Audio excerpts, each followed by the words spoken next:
and punish those that our leaders decide are enemies of that system. You doubted me when I said there was a plan, ladies and gentlemen? There is the verification that there is, in fact, a plan, an ancient plan. I continue. Of course now, as with our Soviet colleagues under New Age humanist situation ethics, we are not limited in the methods we may apply to win. We can therefore proceed with unobstructed haste to make the masses safe and peaceful. Let's look again at our example of that police officer who routinely risks his life for others and yet will lie on the witness stand to help his government win some case in court. If some of you are still surprised at this, then perhaps you haven't understood what I have been trying to convey, nor have you understood what your children have learned so well over the last 20 years within the government school system. It is that we are living in a new age where man has wisely placed his trust in government instead of some superstition called the divine or God. It is the old religious morals that have caused all of our problems. A new age calls for a new belief system, a new moral code, a new religion. It is exciting to see most all of the religions of the world coming nicely together, united in preparation to serve the new world order. Remember, I told you that your religious leaders are not really on your side, and all the churches that belong to the World Council of Churches are bringing you all closer to one religion which will not resemble anything that Christ taught.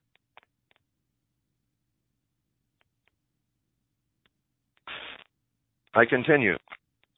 We must all dedicate ourselves to obeying our leaders without question and to the instruction of succeeding generations toward our utopian goals of world peace.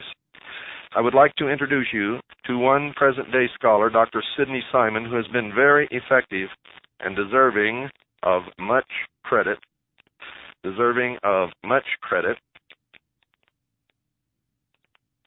for his efforts in this work of re-educating humanity. He speaks plainly, and his meaning is unmistakable, as when he says, quote, "We do not need any more preaching about right and wrong. The old thou shalt nots simply are not relevant," unquote. He goes on to explain to the child educators he is addressing that, quote, "values clarification," unquote, is a method for teachers to change the values of children without getting caught. Values clarification is just another term for situation ethics. A book in use by educators called Weep for Our Children spells out values clarification as part of the new morality. Listen to this carefully. This is a book in use by teachers teaching your children right this moment. It's called Weep for Our Children. Quote, "It's okay to lie. It's okay to steal. It's okay to have premarital sex. It's okay to cheat or to kill if these things are part of your value system and you have clarified these values for yourself. The important thing is not what values you choose, but that you have chosen them yourself freely and without coercion of parents, spouse, priest, friends, ministers, or social pressure of any kind," unquote, and that makes me very, very angry. That's one of the reasons my daughter is not in school and never will be in school. She already knows more now than most children twice her age from the home schooling that she gets. This is incredible. Ladies and gentlemen, I'm going to read the last paragraph again. I want you to hear this. Remember, this is a book in use by teachers, educators, called Weep for Our Children, and it spells out values clarification as part of the new morality. Quote, "It's okay to lie. It's okay to steal. It's okay to have premarital sex.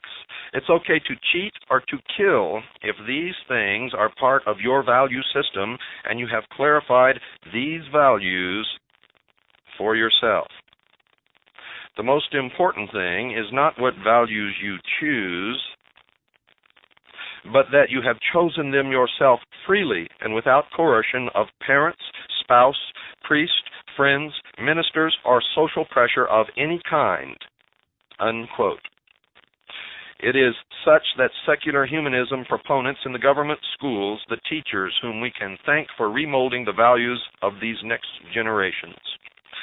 When the government national child care bill is passed, it will be a great day for humanists and proponents of world peace.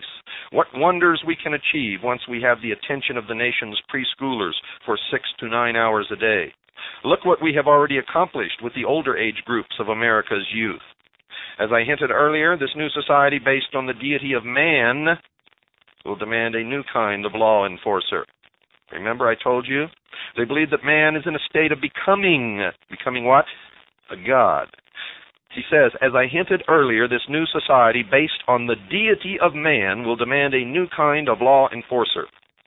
One of our educators said to me some weeks ago, America's religious zealots of the past would be shocked at the changes the people have allowed. She was correct, for after all, it was James Madison that said, quote, we have staked the whole future of American civilization not upon the power of government, far from it. We have staked the future upon the capacity of each and all of us to govern ourselves, to sustain ourselves according to the 10 Commandments of God, unquote. But it is a new day, and we are fast proceeding into the 21st century. Americans no longer wish to assume the responsibilities of governing themselves. Happily for them, there is a whole new generation of very dedicated leaders and enforcers in government to see that they are cared for. Let me address for a moment the question of police manpower. As the citizens relinquish out of fear more of their rights, more enforcers are required to regulate and supervise the people's activities so that they remain safe and peaceful. Who would have thought 100 years ago that the integration of fear of literally everything would have been the answer to establishing the New World Order? Credit for this innovation goes to the free thinkers of the last generation. And folks, if you think he's wrong, just look at yourselves. Look what you've put up with. Look what you've allowed to happen. Look at the state our nation is in. Look at the fact that we've already lost most of the Bill of Rights, the portion of the Constitution known as the first 10 Amendments. You all file and pay income taxes, which you are not required to file or pay. You do everything out of fear. And that's why you're known as the sheeple. Most of you. Not all, but most, without any doubt. Most of you, that title fits like a handmade pair of Italian shoes. It's very comfortable, isn't it? Isn't it?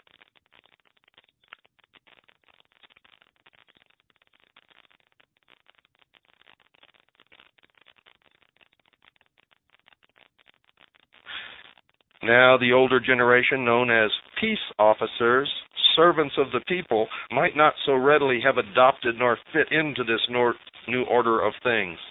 Fortunately, this has not posed too great a problem due to the fact that they are rapidly being replaced through natural attrition,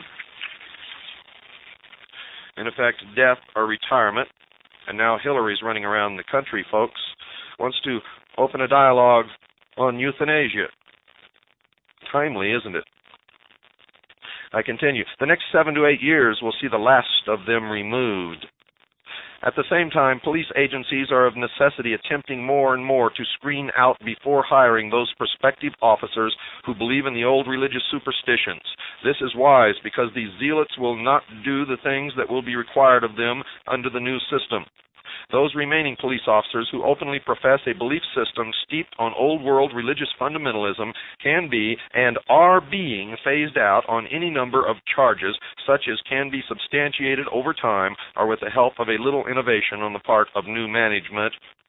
And we believe that this organization, Aid and Abet, may be the organ used to identify those police officers.